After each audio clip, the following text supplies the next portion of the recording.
So we're going to turn our attention now to people who are making a difference and moving the world through non-governmental means. I'm going to ask my fellow coffee clatchers to come up here. We've got two of the leaders of two very interesting organizations that are helping to support and fund social ventures. Come on up. Kim Simon from,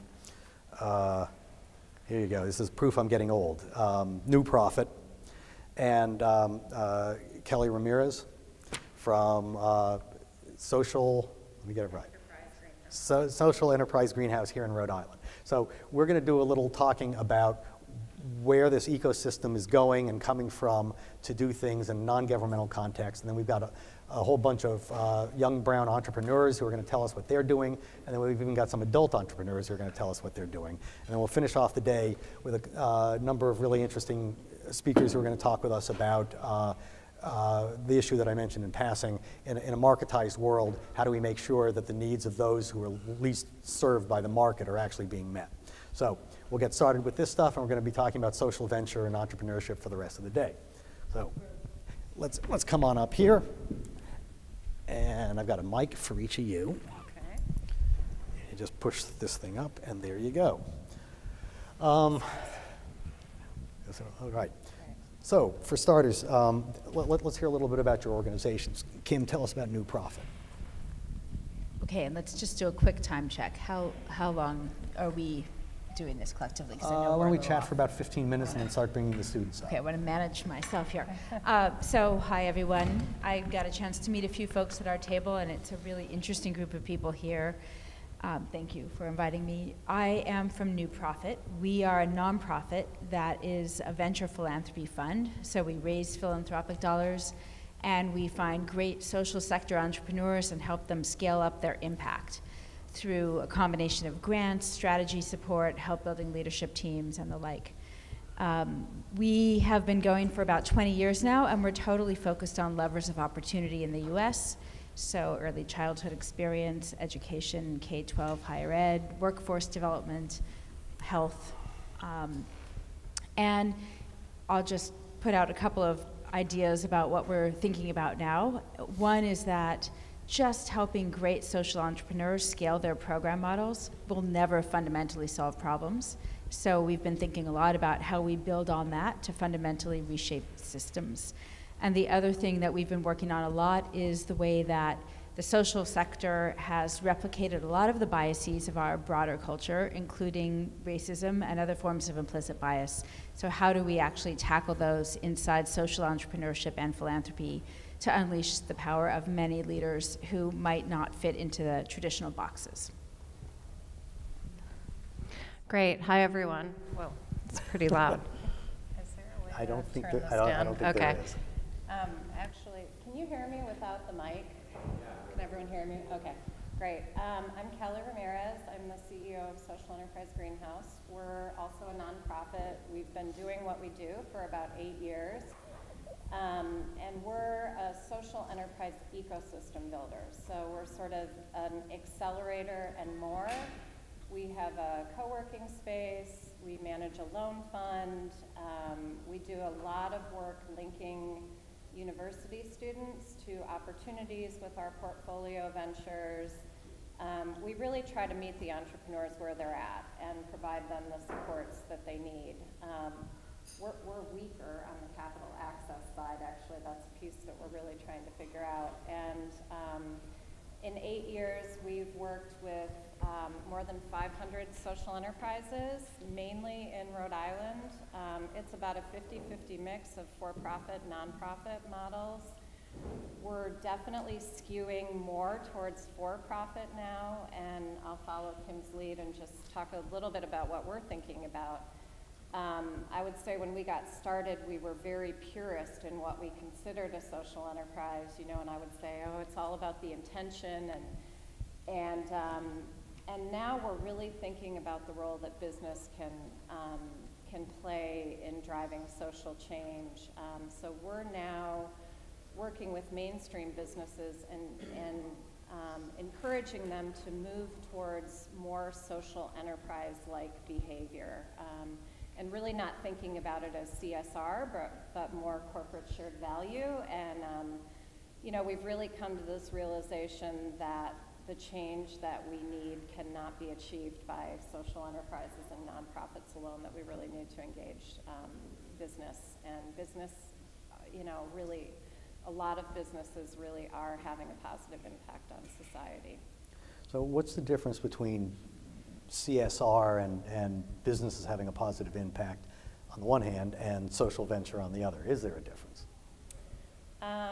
Well, I'll be curious what you have to say about this, but I get asked all the time, what is social enterprise? And I think one of the major challenges and opportunities in the field is actually there is no one common universally accepted definition. I really think of it as a spectrum, you know, with the purely philanthropic organizations on one side and you know, the purely profit-motivated for-profits on the other side. And quite frankly, I think there are very few entities on either ends of the spectrum anymore, and they're moving towards the middle.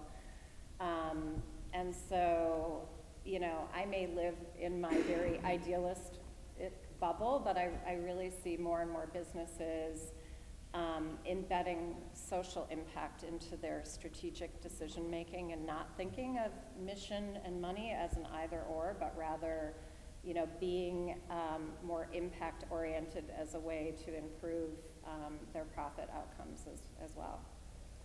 You're seeing something similar?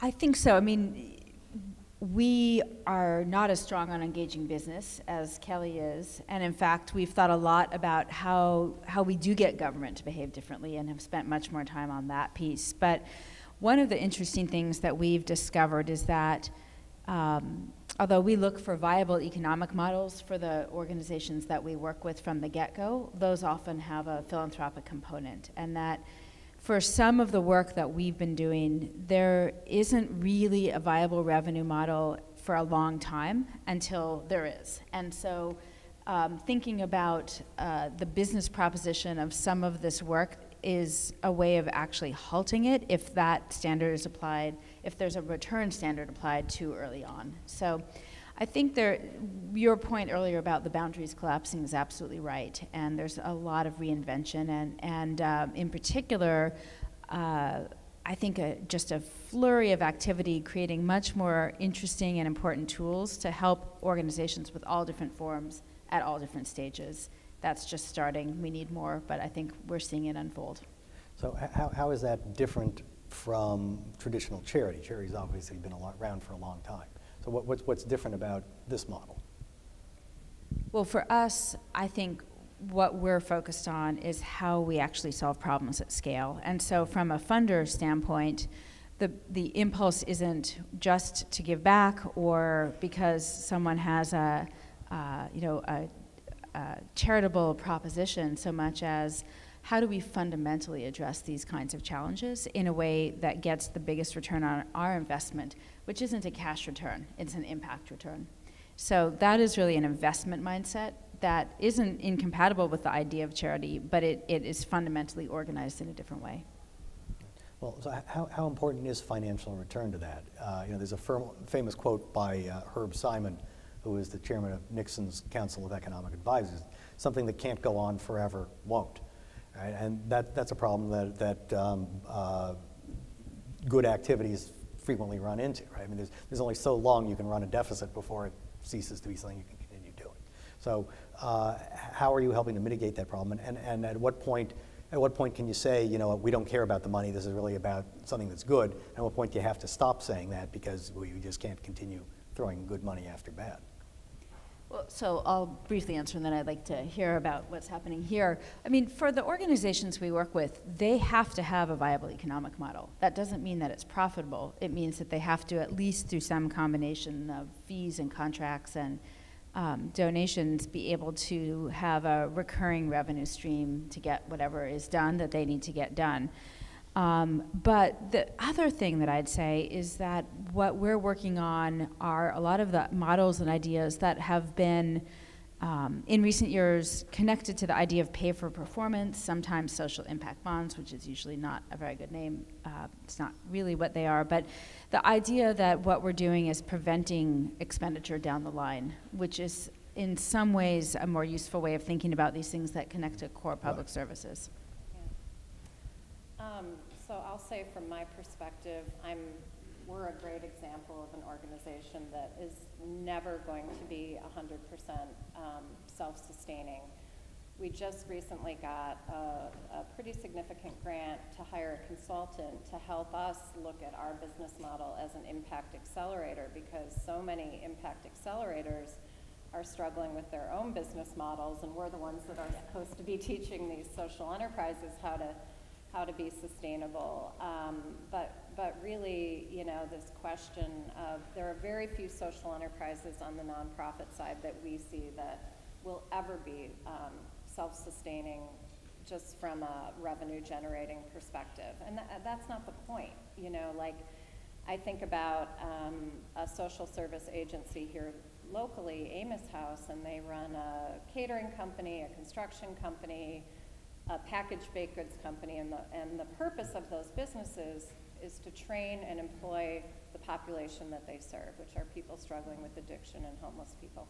None of those businesses are profitable, yet I would consider them very, very successful, because the profits from those businesses are subsidizing very important social services that otherwise would have to be purely philanthropically funded. So, I mean, I think you know, there are just very different measures of success for social enterprise. You know, scale is not necessarily the measure of success like in traditional business, and being profitable is not necessarily the measure of success. It really is this mix of impact versus profit, and it's really messy and very confusing and very difficult. So. Do you want to jump in there, Kim? Yeah. So you both have expressed to me that, you know, really this is a bubbling ecosystem in the social venture world now. So there's a lot of ferment, a lot of change, a lot of new things. What do you see as the trends in social venture? What sort of things are emerging that you see the most of these days? Well, I'm very optimistic.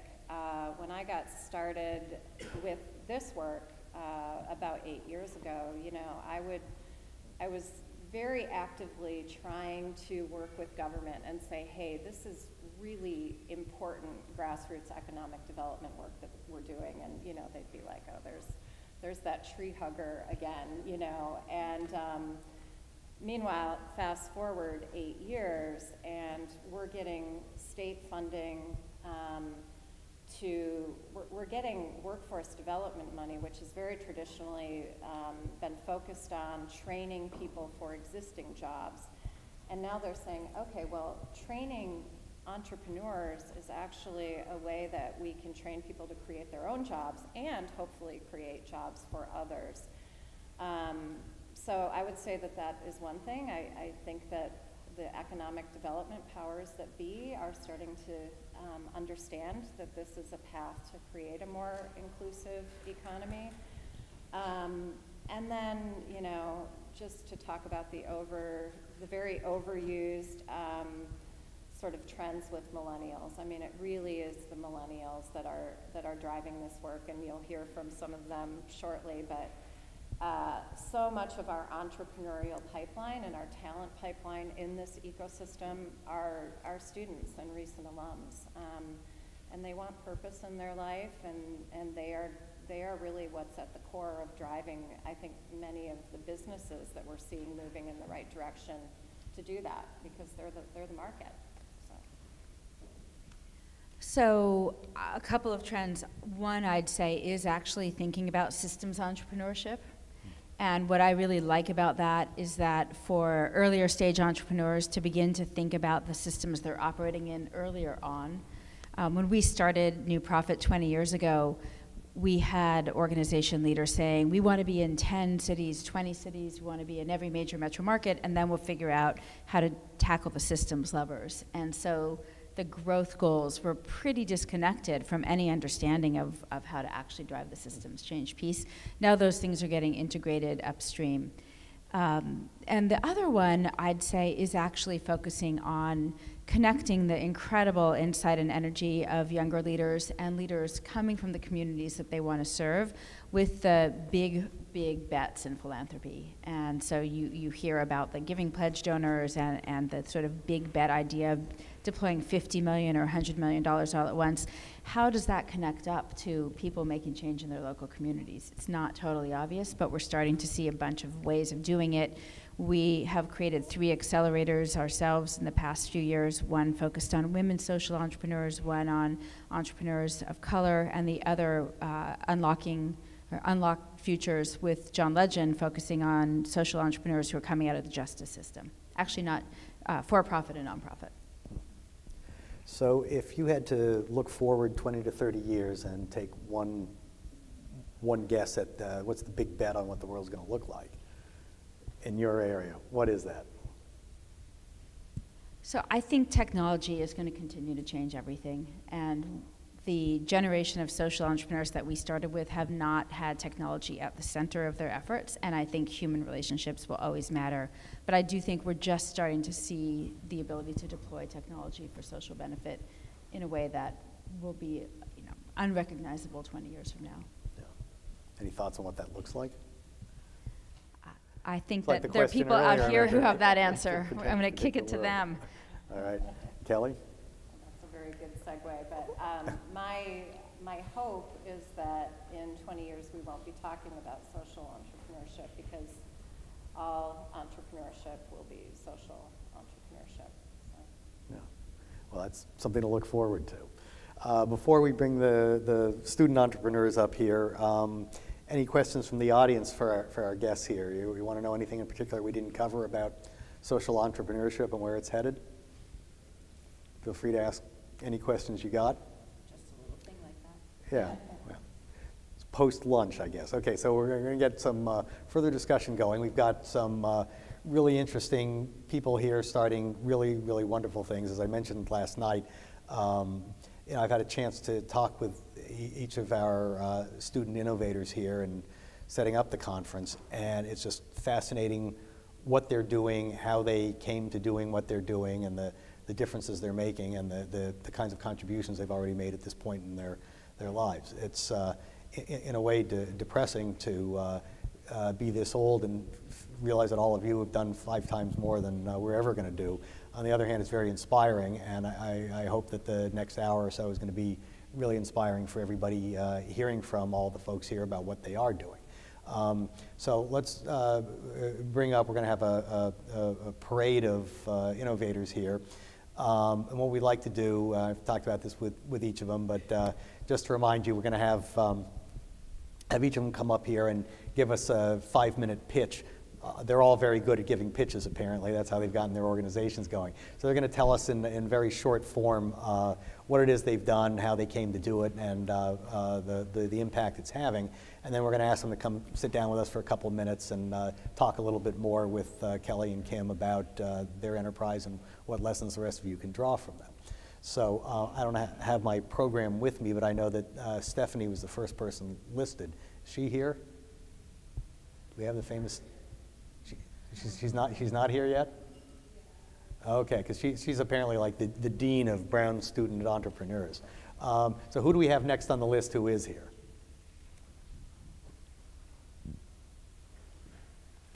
So if I had the list, I couldn't read it anyway without my glasses. Well, one of you come on up. Cliff, are you the next on the list? Okay, Cliff Weissman, come on up here. So 5 minutes to say what I'm working on? Yes.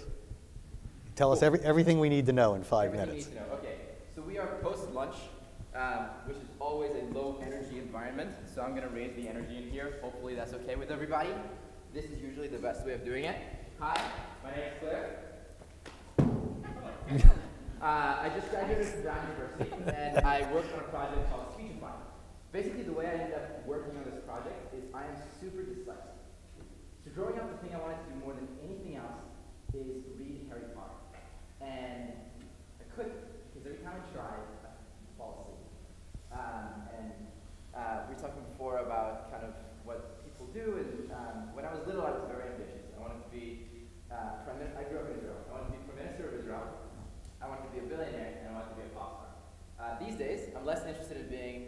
minister because politics doesn't move as fast. And less interested in being a billionaire, I want to create value. Still intended to be a pop star. But at the time, I knew that if I didn't learn how to read, I couldn't accomplish those goals. And so it was really important for me to learn how to read, but it didn't really work out for me.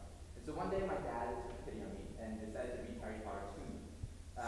And I liked it so much that he recorded himself reading Harry Potter. And I would listen to it in a cassette tape and walk around the house. And so this was in Hebrew, and when I was 13, I moved to the US. And the way I learned English was I found an audiobook of Harry Potter in English and listened to it 22 times in a row. And because I already know the story, I learned English. And so I had a British accent when I first moved out to the US. Sadly lost it, but still have the first chapter of Harry Potter memorized. Went to school in California, came out here to Brown School, and I founded the renewable energy engineering major at Brown, which is a mix of physics, engineering, and computer science. Ran into super over curriculum, so I also took a lot of classes in philosophy and biotechnology, and I kind of ran into this problem. In high school, I could bullshit my way through classes without doing any of the reading. And when I needed to, I'd go home and my mom would read out stuff to me. So actually, my summer reading book for Brown, I don't know if you want to see, I'll go over here. My summer reading book for Brown, my mom actually read to me because I couldn't finish it by myself. But when I got to Brown, I couldn't keep up with the reading by myself. And so what I started to do is hack together the system that would allow my computer to read out everything, which allowed me to get through material about 3 times faster. And over time, I kept adding new technologies to it. So I added, for example, the ability to scan a book with an OCR feature that let my phone read out any handout to me. I added a feature that would let me send PDFs to my phone and listen while I walked around, but I also improved the ability of the computer to read faster and had the ability to play in pods, etc. When I was a student at Brown, I built about 38 different products as an undergrad. So initially I built this attachable brake for longboards and skateboards that I 3D printed and patented, and then I built a cell phone radiation shield system, and then a payments company, and then a biotech product, and then got really into building apps and websites. And when I was about to graduate, there were 3 projects I was very seriously considering working on full-time. One was, I was really worried about college loans because I knew I wanted to work on my own thing. And so I hired a team of freelancers in the Philippines to find and apply to 100 scholarships for me, which is how I ended up paying for college, and then I automated that system for other people. One was the solar cell I designed and fabricated that was my capstone at Brown, and one was this photo sharing app that I built that had about 100,000 users. And I decided that none of those projects actually resonated with me enough or created enough value in the world. The solar cell would have, but it would have taken 5 to 7 years to actually implement.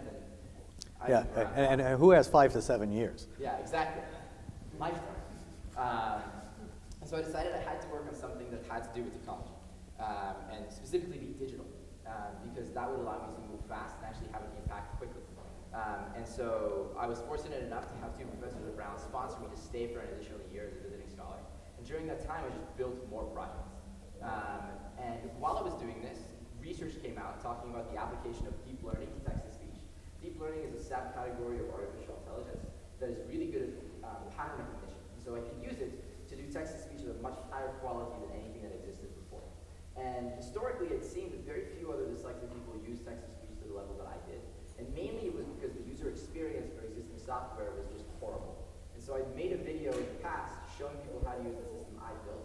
And I looked up to see if people actually watched that video, and it turned out about 50,000 people watched it, and 300 people left comments saying, like, I'm literally crying, my 9-year-old is doing it by himself. And so I implemented this better voice into my system, visited a couple of schools that had dyslexic students, and found that many of them ended up going from listening or reading at 120 words per minute to listening at 500 or 400 words per minute. So significant improvements. Obviously, kids started enjoying much more going to school, had more time to play, understood what was going on better, and had much higher levels of self-confidence. Was lucky enough to be named Forbes 330 for the work I was doing on Speechify, and then recently moved out to San Francisco. We have a 5-person team there. Recently recruited senior engineers from Snapchat and Apple to work on our team. And so the short-term goal for what I'm working on right now is to make sure that if you have a learning difference, whether it be the 120 million people who have dyslexia and are diagnosed, much more than that have dyslexia but are not diagnosed, the 360 million people who have ADD, the 250 million people who have low vision and are not correctable by reading glasses, so that's 800 million people, making sure that for all of those people, reading is not a barrier to learning. Because for me, if Audible didn't exist, if I didn't have audiobooks when I was little, I don't know where I'd be, because there's no way I would have succeeded in making my way through high school and making my way through college. But there's so many books that don't exist in audiobook form. And for to that category, they'll Speechify. So if there's a handout in class, if you want to read your email, your essay, etc., you can Speechify it for yourself. What was really interesting to find is once we very much focused on this cohort and started creating a lot of value for students with dyslexia and ADD, a lot of people who didn't have a learning difference started using Speechify. So right now, about 60% of our users don't have a disability. They're people who just love to be productive and like to be able to listen to stuff in the car or listen really quickly. So that is an interesting turn of events. Right now and still in the future, my goal is first and foremost to make sure that every person with dyslexia knows about Speechify, has access to Speechify, and uses Speechify to make sure that reading is not a barrier to them. And once we accomplish that goal, we'll see where we go next. That's what I'm working on. Thanks. Come join us. Yeah. So a lot of people get me and Cliff confused because not only did we both go to Brown, but we also both went to Redwood High School in Larkspur, California. So hopefully you'll be able to tell us apart here. So Cliff, what's the future? Where are we going from here with your business? With my business? Well, just what I said right now. So we launched our product about 4 weeks ago. I started working on it 11 months ago. And so during those 11 months, I spent the first few months making sure, I had this software that worked for me and would break every once in a while. And when it broke for me, it was fine. I'd go back to the code base and fix it. But if you release a product to users, it better work all the time. And so we started a pilot program with several schools around the country, launched recently, and we're blown away by the results that we had. We had about 15x growth, and have continued to have so much growth that right now we had to stop building all new features and just focus on scaling. So we're re-architecting our system so that we can handle all the load that's going on right now. And so in the short term, what our goal is to make sure that we have an app that is completely bug-free, an app that is incredibly easy to use. So right now, the majority of people who download Speechify figure out how to use it, but I want everyone to figure out how to use it. Whether you're 6 or 60 years old, I want to make sure that reading is not a barrier. And like you were saying before, the 80-year-old people who go to the DMV, they go to the DMV because they can't figure out how to use the computer. Right. And so it's part of our responsibility to make sure that we build software that is easy enough that anybody can figure it out. And then once we accomplish those goals and we have software that indeed is perfect and has really good product market fit, then we do full-out publication and actually make sure that the entire world knows about it. And so we have a nice amount of people with dyslexia and learning differences and productivity users using it right now, but I want to make sure that everybody knows about it and everybody uses it. So that's the next step. And then longer term, there's plans, but first achieving the first goal. Okay, great. You guys have some questions for Cliff? Do you consider yourself a social entrepreneur? I don't. You're just an entrepreneur. Yes.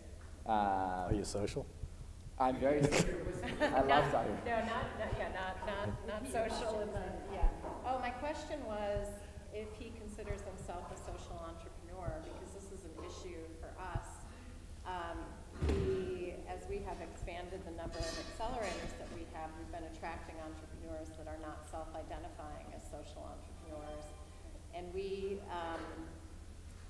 it's been a little bit controversial, but we have decided to engage them, and the hope is they get involved in our community and drink the Kool-Aid and start really thinking and self-identifying as a social entrepreneur and really focusing on those social impacts in a much more sort of focused way. So I would argue you are a social entrepreneur. Yeah, what's interesting is I don't identify with the brand of social entrepreneur. I think it doesn't fit me, and many of the things that are associated with it don't fit the model of our business. That being said, we are a mission-first company. And I make this clear to everybody who works with us. My goal is to achieve this goal. And that comes before profits, before anything else. I have no worries or fears that we won't, I know that we'll be financially successful, but my goal is to achieve this goal. Social entrepreneurship, though, has a lot of other things that are associated with it that I think don't define me as well, and so I escaped the label. Okay, I need to talk to you. Like what? We have a social entrepreneurship label backlash happening, so it would be really interesting to hear. I mean, is this a generational thing? What do all my new friends at that table think? Because you are one. I mean, if you're having a mission-first company, that is de facto. If you have libertarian views, you're a Republican. Not the exact same thing, but I have something that make me similar, but something that makes me different. So I just stay away from labels. But What do you consider yourself an impact entrepreneur? I don't know enough about the term to... We just made it up. That's the new safe term. I do want to say, because there are a lot of misperceptions about social entrepreneur. I mean, first of all, I get like, what is that? Is that like socialism? Or is that like Facebook, Twitter? So there are some problems with the terminology. But if you're putting mission first, as Kim said, I mean, you know. Yeah. To your point, mission is an important word, but do you measure anything as it relates to your mission? Is it something as a business, the same as you might measure your profit and loss? Yes. To the extent that state mission is front and center. Yes. How do you measure yourself against whatever you define your mission to be? Yes, that's a great question. So I'll answer it first in the micro and then in the macro. In the micro, the number one KPI, key performance indicator that I measure for the business is number of words read per week. So that's not only how many people download the application, it's not how many people subscribe to the application, it's not how much money is coming in every week. It's, in total, how many words get read, and specifically, how many users listen to more than 100,000 words every week. And so the most active cohort on Speechify listen to about 200,000 words every week, which is about the length of 2 books. And so every one of those people I feel so good about. And one of the things that's amazing to me is I'm like number 50 on the user list of Speechify. Like 49 people listen more than I do. And so that's the thing, that's the metric that I look at the most. That being said, even if I didn't have mission as my number one priority, that would still be the metric that I look at the most, because our success is measured by the engagement that we have by our users. To answer your question in a more macro sense, like I said before, when I was little, I wanted to be a billionaire. Through many classes at Brown and many experiences, I realized that that is not actually the thing that I want, but it was a result that happened to correlate with a lot of people who did do something that I wanted, which was to create value. There's a really great essay by Emerson called On Wealth, where he talks about the ability of man to apply his thought to matter and create value where there was none before. And to me, this seems like magic. It's the coolest thing that you could possibly do. And so one of my top goals in life is to create value. And that has nothing to do, well, not nothing to do, but that is not the same thing as to make money or create wealth. And so I want to create value and increase the total amount of utility in the world and elevate the collective quality of life. And a byproduct of that is also making money. But that's my number one objective. How do I measure that? I don't have an answer for that yet, but I am always thinking about how do I successfully measure it. You reminded me of a quote by Albert Schweitzer, who said something along the lines of, I'm working very hard to make myself insignificant. So anyway, Cliff, thank you for joining us. We're going to move on to our next entrepreneur here. So who's next on the list? Okay, come on up. So I'm Trang. I'm a senior at Brown University studying applied math and development studies. And so I'll tell you a little bit more about me and the project that I'm working on. I'm originally from Vietnam, Ho Chi Minh City, and I run a nonprofit that repurposes used medical devices for amputees in Vietnam. And so I started this around 1.5 years ago, but I really started this because someone really close to me has a limb disability. And so through that, I saw the difficulties of getting prosthetic and orthotic care in Vietnam. It's extremely expensive to get a prosthetic leg or orthotic devices in Vietnam, and it can cost from $5,000 to $15,000, which is way beyond the financial capabilities of many people in Vietnam. And so, just knowing this, really caring about this problem, it's always been in the back of my mind. And so we came up with the idea of repurposing used devices when I was in Vietnam and we met a war veteran there. And he actually made his own prosthetic devices out of metal scraps.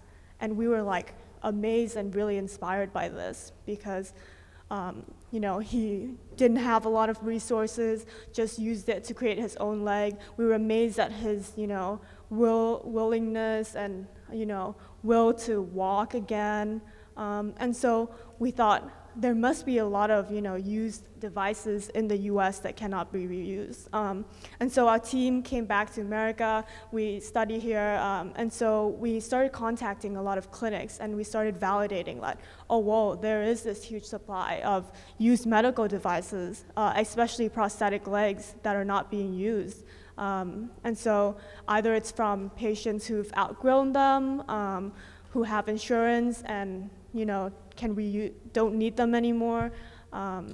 So we basically saw this huge supply. And so what the organization does now is partner with all these clinics to repurpose these used devices.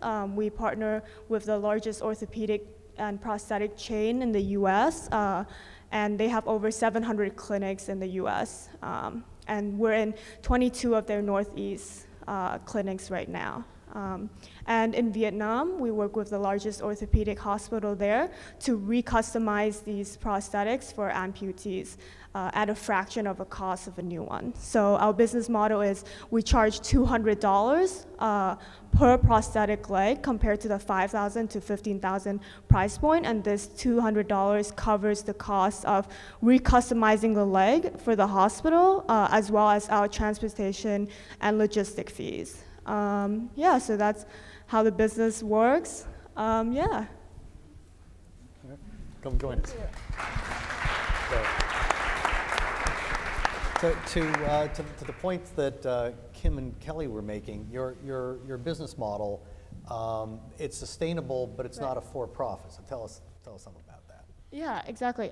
So we actually have a multi-tiered pricing model that we're testing out right now. So for patients that can't afford it, who can't even afford the $200 price point, we actually give it to them for free. And so we subsidize this using patients that can pay a higher price point for it. And so, our model is completely sustainable. We don't rely on grants, and we use this tiered model. You're also you're not set up as a for-profit. You're set up as a non-profit, and there are a couple reasons for that. But you told me about one in particular. Yeah, so we're set up as a 501c3 organization, and the reason for that is our clinics, partners, and amputees who donate to us get a tax-deductible donation. So you're bringing a whole bunch of different sorts of streams of business into this, all in one model. You have some questions you want to ask Trang? Well, I'm just curious what your plans are for the future, and if right now if there are any paid employees, or if it's sort of a group of students that are volunteering, and what the plan is to keep it going. Yeah, so actually my co-founder is in the audience right now, Victor, and we're both running it, and we have a few other members who are Brown and Yale University students, but we do have a full-time staff in Vietnam overseeing the operation and logistics, checking in on the patient, working directly with the hospital. Yeah. Just to clarify from earlier, so it's the case that hospitals and medical institutions who have prosthetics on site, they're not going to sell them to anybody, they're not going to use them again, donate them to you, and they're worth, for them, how much is the tax deductible write-off? So for a prosthetic limb that usually averages $10,000, you depreciate that, and probably it's 10%. So it's still a very significant amount, yeah. You mentioned to me that part of your coming into this business model was some work you were doing here on 3D printing, and you wound up doing some research in hospitals around here, and you discovered that there's a huge amount of waste in the American healthcare system, which will surprise nobody, but particularly in the medical device area, right? Mm-hmm. So are you going to be expanding this beyond prosthetics into, who knows, hearts, anything else? Mm-hmm. Where are you going with this? Yeah, so right now we actually only focus on prosthetic legs. I mean, the next logical step would be prosthetic arms and orthotic devices.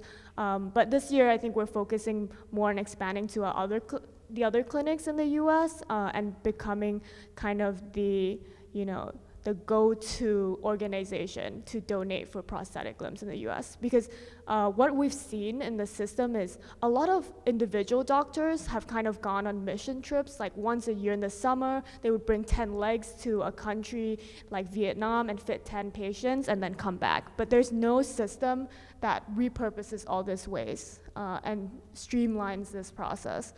So that's what we're focusing on this next year. Great. All right, so we're going to move on to our next person. Cliff, we're going to have to kick you out, so we free up a chair. but thank you for joining us. And who's next? Maya. Okay, come on up.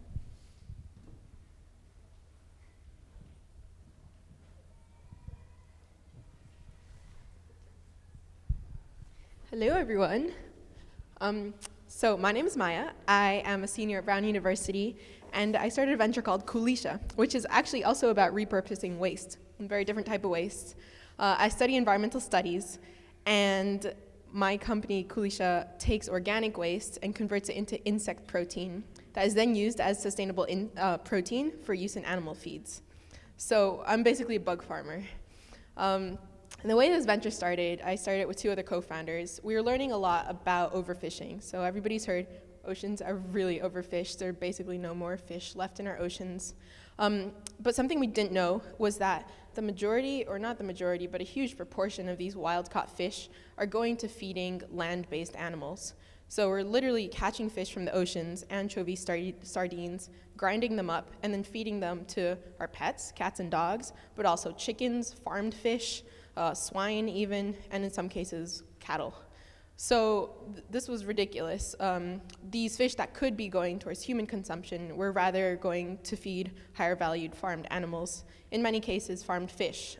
So this vastly increasing industry of aquaculture was being fueled by the wild fish industry. And we came upon this type of insect called the black soldier fly that is an incredible type of protein and moreover eats organic waste. So you can feed it anything from scraps from your kitchen, fruit and vegetable scraps, to brewery waste, so these huge breweries and distilleries that are producing lots and lots of spent grains. And you can also apply it to more industrial, larger scale facilities like hospitals and universities. So we're based in Ann Arbor, Michigan. We work with local restaurants, breweries, and cafeterias to take their organic waste, feed it to the bugs, harvest the bugs, and then feed the bugs to animals. Well, thanks.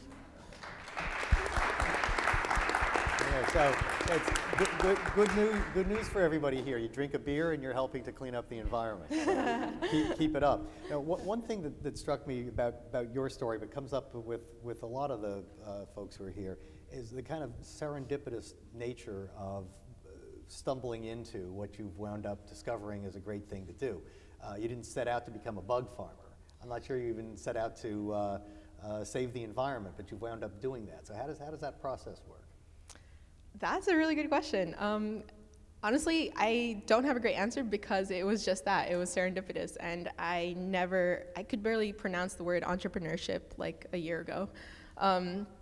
But here I am on the stage. I think I did from a very young age. I was born and raised in Costa Rica, which has a really strong environmental focus. We're known globally as one of the world's leaders in sustainability and sustainable management of natural resources. So this was always a topic that was close to my heart. And I just didn't know what that would look like for me. So 2 years ago, when this problem came to my attention and we were learning about this insect, it seemed just like a natural progression. And I didn't want it or think it would necessarily end up in the form of a company, but it did, and I think it's a pretty powerful avenue to do so. So you're an accidental entrepreneur of sorts. I suppose so. So where does that leave you from here? Do you have you taken an interest in entrepreneurship, or you're basically interested in bugs, and who knows where this is going to lead? Yeah, no, definitely more and more interested in entrepreneurship, especially as a solution to these environmental and social problems. I mean, social entrepreneurship, that's what we're here talking about. I think, I think it's certainly, I don't think it's the only solution or the only avenue, but it's certainly part of a greater suite of solutions. You know, Kelly, you mentioned about how, you know, hopefully 20 years from now, there's no such thing as social entrepreneurship. It's all entrepreneurship, or whatever we're going to wind up calling it in the future. But what both of your enterprises show is an interesting phenomenon. I'm not sure how much we'll get to the fact that all businesses are going to be about doing good, but we're increasingly finding that there's profit to be made, and there's things to be done in reducing waste instead of producing waste, which I think is one of the more hopeful things. We were talking last night after the conference about, you know, the doom we're all headed for as a planet because of our polluting ways. But you know, not surprisingly, as an economic concept, if you reduce waste, you're actually making more money because waste is waste. But so there are actually business models evolving with folks like you who are looking at waste and seeing an opportunity. So that's something that seems to have motivated both of you in doing what you're doing. I mean, it's not about the entrepreneurship, it's about why is this happening? You know, and the old Robert Kennedy line that was stolen from I forget which Irish author about you know, seeing the world as it is and asking why not instead of, or seeing how it could be and asking why not instead of seeing how it is and asking why. Yeah, exactly. And I hate the word waste because I've been trying more and more to get people to not refer to organic waste as organic waste and rather as organic scraps, for instance, because that's the point, that it's not waste. It's still full of nutrients. It's still full of more value that can be captured. You have questions for her? I'm curious how you define success, at least for this phase. What does that mean for you?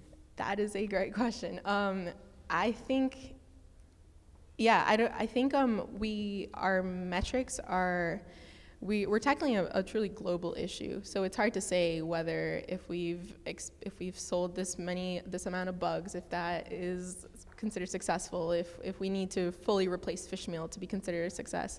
I would say just figuring out, for starters, we're still a very early phase, so figuring out a business model is a first step to success, and then a sort of broader, more general way for me to define success is changing people's mentalities towards waste. All right, well, thank you. I'll ask you to leave. Why you sit up? Stick around. Yeah, stay here. All right, so who's our next guest? All right, come on up.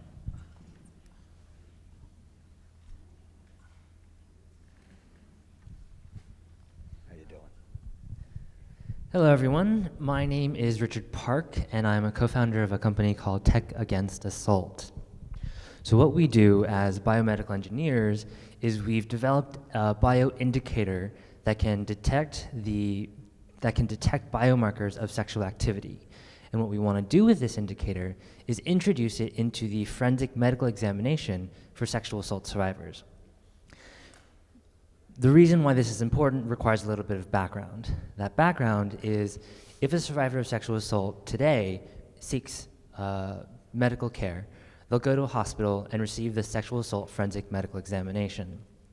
Unfortunately, the technology that they use hasn't really changed since the kit was first created in the late 70s, which is they use cotton swabs to collect biological samples from various orifices and surfaces of the body.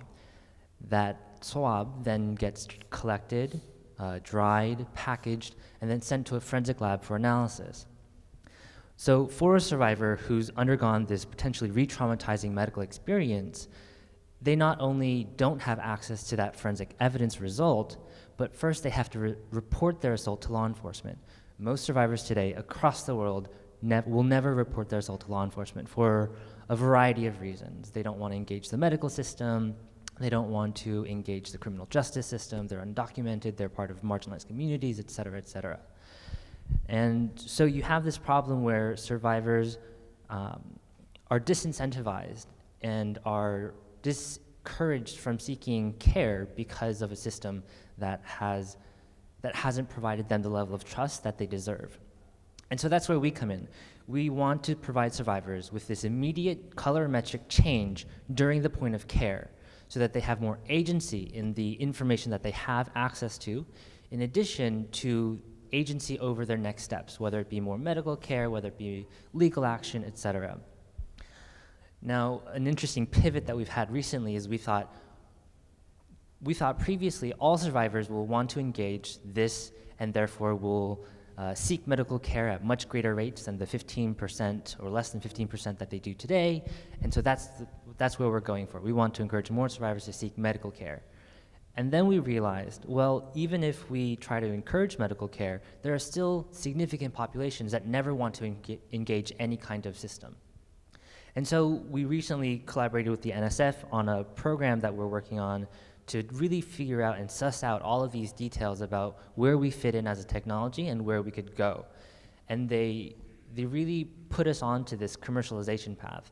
Why can't you be a commercial product? Why can't you provide this for someone over the counter? And previously we had thought, we don't want to do this because once that evidence is collected, especially if it's self-collection, then that evidence can no longer ever be used in a criminal court. It's no longer admissible because it wasn't collected by a specially trained physician. But then what about, then if we are only targeting the people who are seeking medical care, then what happens to the 80% of survivors, the more than 85% of survivors who will never engage that system? Are we letting them out to dry? And so that's kind of the pivots that we're seeing today. My co-founder Bella and I are still in the prototyping phase. We're still seeking additional funding to build out the technology. We're actually part of the Social Enterprise Greenhouse's Health and Wellness Accelerator, which has been incredible in kind of honing our vision for social impact and what success means for us in terms of the social impact.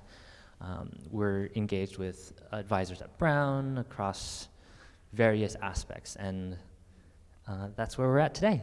Great, come on up.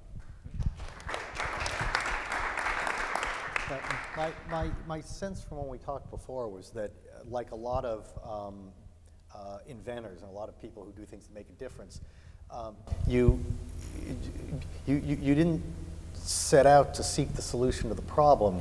You found the solution, which was this chemical process, right?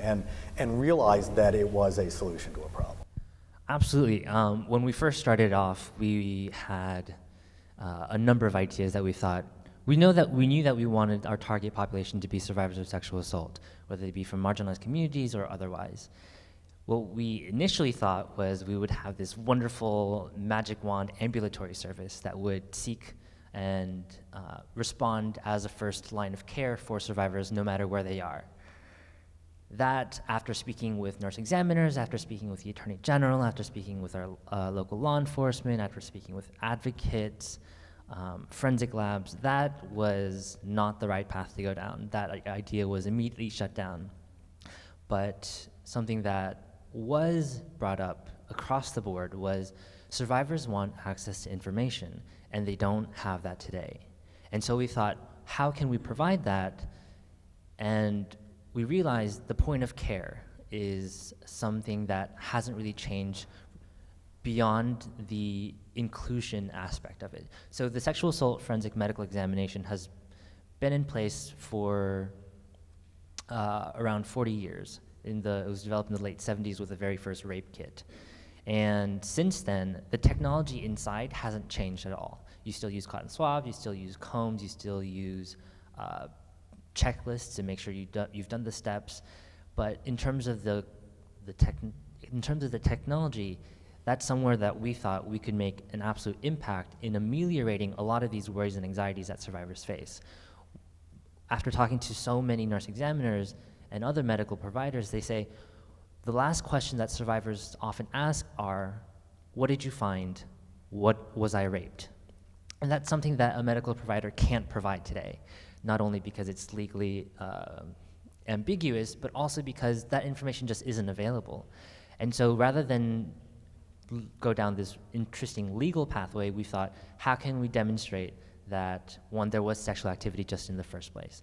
And that's how we developed this bioindicator, and that we're working on today. I mean, obviously it has interesting implications for child sexual assault cases where immediate indication of biological activity, demonstrating sexual activity would be a case for immediate action, but for a lot of adult survivors, it becomes a more personal process of how to heal from this trauma in a unique way, because every survivor is unique.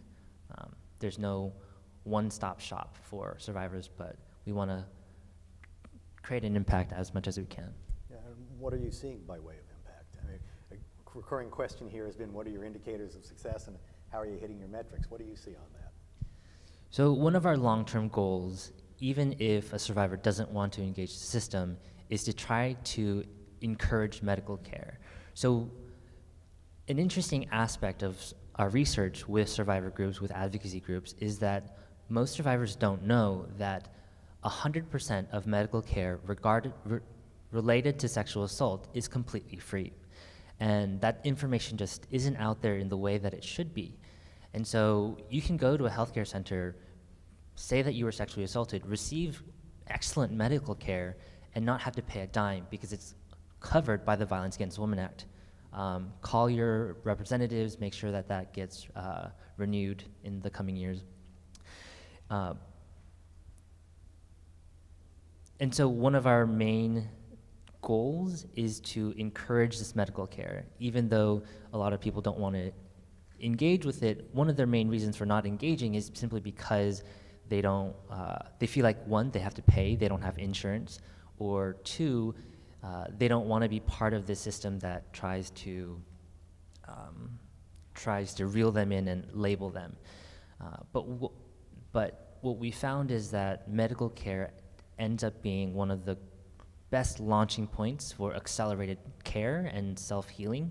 And if you take the research that's been done and say that every survivor costs the US economy $400,000 across the lifespan of a survivor, and on top of that you have 1.4 million new survivors every year, and then across the world globally you have 1/3 of women who are who will experience sexual violence in their lifetimes, and 1 in 33 men. Those numbers are astounding, and those numbers are indicative of this need that healing is necessary, and we're not doing enough.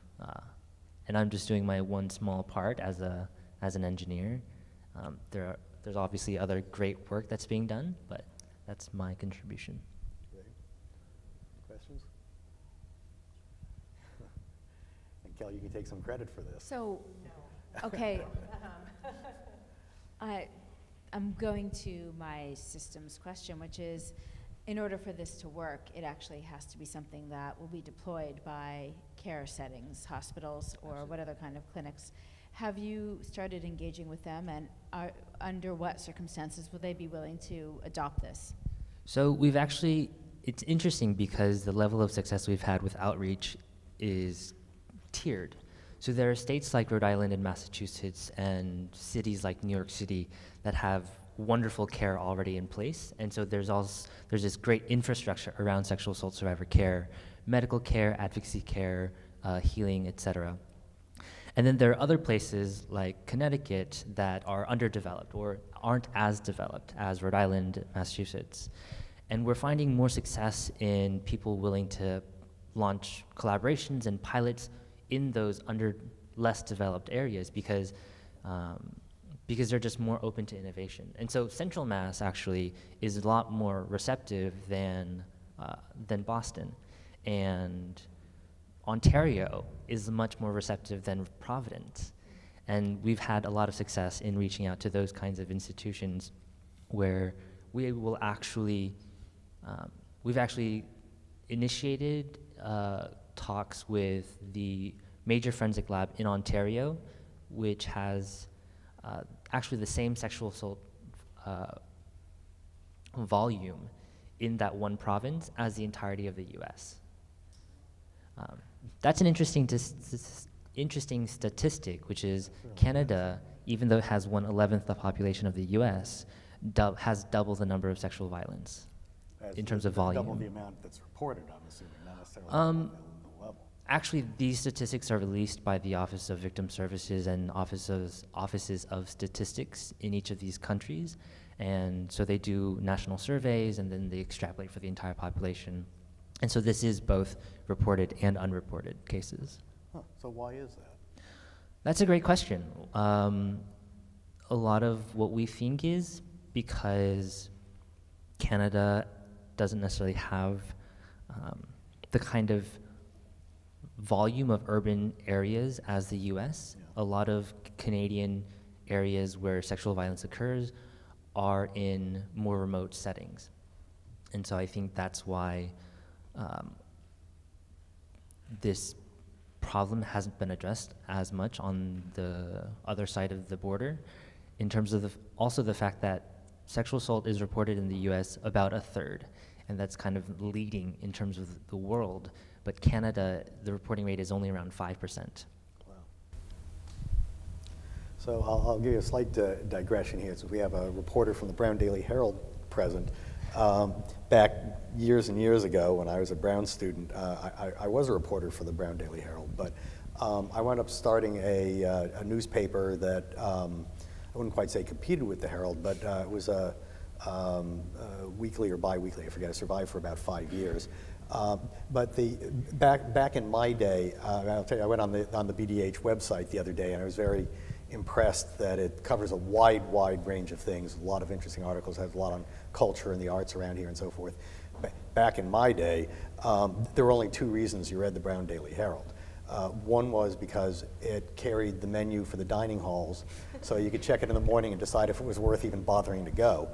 And the other thing was it had a little feature, I don't know if you still have this, it was called Police Briefs. You still have police briefs. That was the only thing people read the BDH for, because it, I mean, it would take the security reports straight off the blotter for campus security and just report what they were, and they were hysterically funny. They weren't meant to be, but they were. So that's what people read the paper for. And I started another paper to do investigative and long-form journalism. And the first issue, the big, 2-page centerfold spread we decided to do was an investigative report on sexual assault at Brown. As I had 2 operating premises going in. One, which is that, as you said, only about 1/3 of sexual assaults in this country are reported. So there's obviously got to be a lot more sexual assault going on campus than what we know of. And secondly, the vast majority of sexual assaults are not stranger assaults. They're people that you know. And I think at least in my day, that it was portrayed as a real kind of town gown clash. That everything's safe at Brown. You just have to be worried about those other folks who live down in Fox Point and that sort of thing. I thought that's got to be wrong. The vast majority of the problem has got to be Brown women who are being threatened by Brown men, basically, and that something should be done about this. And we did an investigative report, which, not surprisingly, if you dig enough, this is in fact what you find. But there was tremendous opposition from the administration on this. And when I was a student here, Howard Swearer, who the Swearer Center is named for, was the president of Brown. And I had a very good relationship with Swearer and the rest of the administration because of the newspaper and things like that. I was a resident counselor, and Swearer used to come and have dinner with my counseling unit every year for the 3 upper class years I had. So I had a good relationship with him. He'd always come and meet with my counselees. After the story came out, I couldn't get my phone calls returned from University Hall like ever again. So I mean, this is a serious issue today that obviously we see in the newspapers. The campus issue has been huge in the last couple of years. Trump administration has decided really it isn't a problem. And of course, the treatment of women generally and sexual assault victims in particular has been a huge news story across the country in the last week or 2. So what you're doing is obviously of huge social importance, and it's great to see an innovative solution coming up on that. So, do you have any other questions before we let these folks go and we'll move on to the last of the entrepreneurs? All right, so we've got, I think, one more here, unless, we don't have Stephanie, do we? She hasn't come? No. So we got Michelle, come on up. Thanks. Thanks, Maya.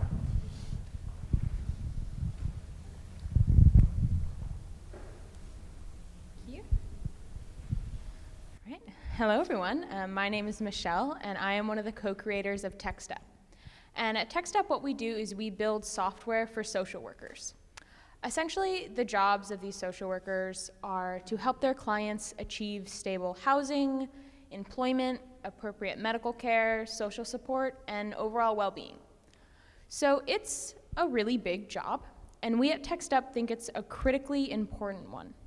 One that is so important it deserves the highest quality software tools, those that are just as effective and tailored as those in use by the largest for-profit companies. So to give you an idea of the type of software tools that we build, I can give you a couple examples. So imagine that I'm a social worker, and I am off somewhere in Providence waiting to meet with one of my clients, but it's about 10 minutes past, and they've yet to arrive. A lot of times, a social worker would be left to just wait, because most small to mid-sized social work agencies don't have the budgets to be able to purchase work phones for their staff. And a lot of people aren't comfortable giving out their personal phone number to clients because they recognize that means zero work-personal life separation. So there's no direct mobile channel of communication between social workers and their clients. So what TextUp provides, in part, is the capacity of a work phone from your personal devices. A social worker can access TextUp from their smartphone, tablet, laptop, any internet-enabled device, and use it to send privacy-protected calls and texts from a separate work phone number. All outgoing and incoming messages and voicemails are logged in a real-time, up-to-date electronic communication record. Social workers can add notes to this record of communication. They can upload images of important client documents, and they can export the record for use in reporting and grant writing. So now imagine that my client shows up to this meeting, we're having a conversation, and they mention that they have an appointment next week, and they would like me to send them an appointment reminder. Traditionally, I would have to remind myself to remind my client. But considering the fact that the average social worker in the US has 25 clients at a time, the likelihood that I'm going to be able to remember to do that is pretty slim because I have a lot on my plate. With TextUp, social workers can schedule messages to send to clients in the future. So right when I'm in that meeting with my client, I can schedule that appointment reminder for next week and not have to worry about it. So now imagine it's a couple days after this meeting, and I decide that I'm going to take a vacation. I need some time off. Normally, this would mean that nobody would be available to follow up with my clients because nobody's familiar with their cases. If my client called my landline phone number, they would be sent to voicemail, even if it was an emergency. With TextUp, what we allow social workers to do is to collaborate with one another. They can provide feedback on each other's casework. They can communicate from the same work phone number if they need to, and most importantly, they can transfer cases between each other. So if I'm a social worker and I'm going on vacation, I can transfer my cases to a colleague. That colleague will have access to the entire past record of communication with my client, so they're immediately familiar with what that client needs. And if I get a message from my clients, that colleague can respond via my TextUp phone number on my behalf. And when I return, I'll immediately have a record of everything that happened while I was away. And now for the best part of TextUp, my favorite part, is that we didn't come up with the ideas for any of these features. Social workers did. Because we don't know what social workers need. Only social workers know what they need. So what we practice is user-based iterative design. Essentially what this means is that every idea for every new feature comes from our users. And every prototype that we create is workshopped and fine-tuned by our users. And every time before we launch a feature, it has to be approved by our technical client council. This is a group of social workers that have been with us from the very beginning of TextUp and are invested in making sure that everything we produce is both effective and elegant. So based on this process of user-based iterative design, we have been able to launch in 8 case management agencies throughout Rhode Island and Massachusetts. Right now, we're working on a mix of expanding to new agencies, as well as collecting seed capital, because my co-lead and I both plan to work on TextUp full-time upon graduation starting June 1st. So that's been exciting. And also trying to connect with other coders and software developers who are interested in user-based iterative design for social good, because we always need more people doing this work. So yeah, thank you. Thanks. You can hang on to this. You can hang on to this. So you just told us that your design features come from the user, not from you. Mm-hmm. Where'd the idea for this come from to begin with? You're fascinated by social workers or what? So the idea for the software, it's kind of a long story. And actually it's similar to how we have a captive audience, so Yeah. I'll try to make it short, not terribly long. But how we came to this idea is similar to how we got to this process of user-based iterative design. It's really because we kept failing and we kept messing up and creating things that weren't incredibly useful. I worked in case management for 2 years, and my co-lead was a regular volunteer at a local shelter. So we both had this interest in creating some type of tool for social work, for homeless services. But the first thing that we tried to build was a text message-based resource locator, because a lot of people who experience homelessness in Providence had reported having great challenges finding the right resource in the right place at the right time. So we figured, because most people who are homeless have access to phones through the Lifeline phone program, which is a government-funded program, that if they could use these phones to text in and find out where the nearest shelter bed was or the nearest hot meal or things like that, that we'd really be able to help. So we built out the entire thing. It was ready to go, spent so much time. And then we realized that no agency was going to log how many beds they had available, how many meals they had available. We had only focused on this one group of users and had completely disregarded the fact that social workers were going to have to be updating this constantly. So we realized that we made their jobs more difficult rather than easier.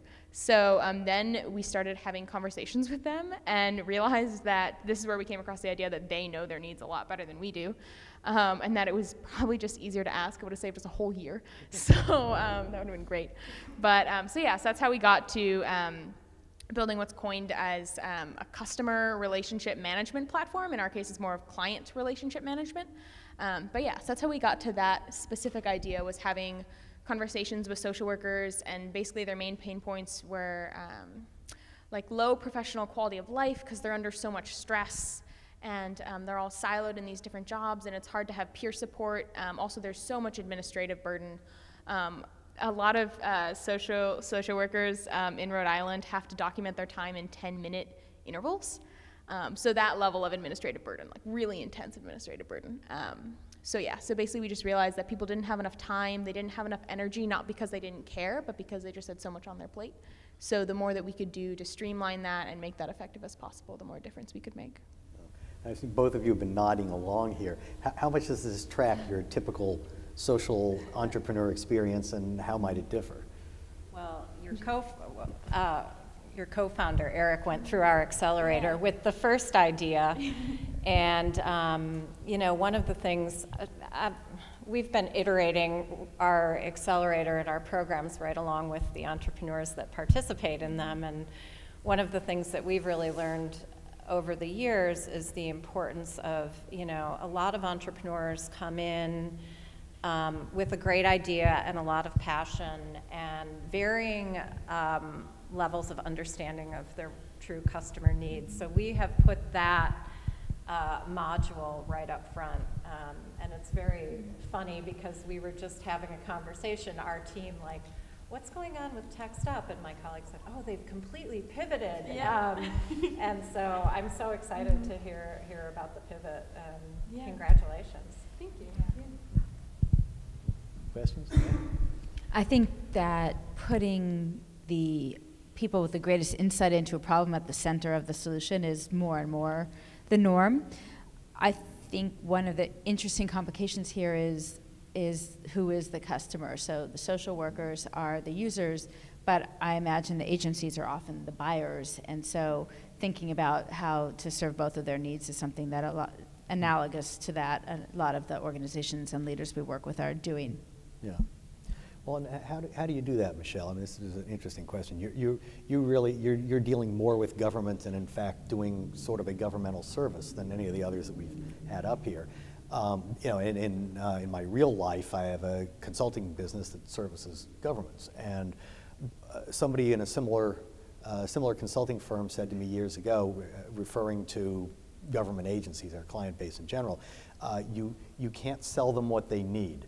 You can only sell them what they want. And they rarely turn out to be the same thing, much to the frustration of government consultants like me. So how are you doing this, and what kind of impediments do you run into? How do you overcome them with convincing governments that you actually have something useful, And as Kim said, who you're really helping are the people who work for them. The people who are making the buying decision are completely different people, and that's, it's, for me, it's a huge problem. That's the bane of my existence. How do you deal with this? Yeah, that's a really good question. And one thing that we've tried to do is kind of try to scale up who we're selling to, if that makes sense. So at first, we were offering the software completely free to different social workers, just trying to get people to use it. We didn't require the entire agency to be using it. We didn't require the entire team. We just allowed people to sign up for free accounts. And we made a rule that an agency could only have up to 3 free accounts, because most agencies will have more than 3 social workers. So basically our model was trying to create buy-in within the organization, that if you hear from your peers that this is a really great tool to be able to use, that you're more likely to use it than if somebody's trying to sell it to you. Especially in social work where people are not motivated. That if you try to sell something to them, they're just gonna be no, rather than like, ooh, let me hear more, because they're so strapped for money. So we started with users, and now we have all this data on how it's effective for individual social workers. Now we're trying to sell it at the agency level, and our plan is to eventually get up to selling it to government agencies, because those are the funders, the people with the real money, that are going to be able to, I shouldn't say we're not interested in the money. When I say the important part of like who has the money is important, because they're the people that are writing these grants. Essentially, we're requiring agencies to have to write us in when they apply to grants, so it's definitely a long-term decision. So we started with selling to individual social workers, then we're building up, once we had all that data, to selling to agencies, and then once we get enough agencies that are proving that it's effective and useful, then we're going to try to use that data to sell to governments. So I had you go last for a particular reason, and that is we've got, we're going to segue now to what I'll